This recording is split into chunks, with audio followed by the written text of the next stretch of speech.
Sunt Maria Ceban, învățătoare în instituția publică Gimnaziul Fundul Galbene, raionul Hâncești.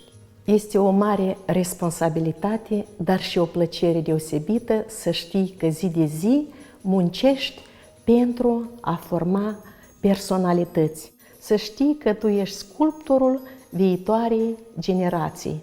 Ce mă bucură pe mine în ultimul timp? Că am ajuns acele zile când și elevii și părinții au început să aprecieze la justa valoare munca profesorului.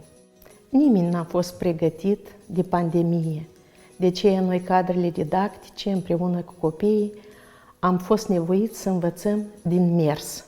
În această perioadă cel mai mult au fost afectați copiii și mai ales acei copii cu cerințe educaționale speciale, copiii din familii social vulnerabile, dar și copiii din familiile numeroase, unde concomitent trebuie să-și desfășoare activitățile 3 sau 4 copii din aceeași familie. Lecția învățată de mine în această perioadă este că nu există probleme fără de soluții.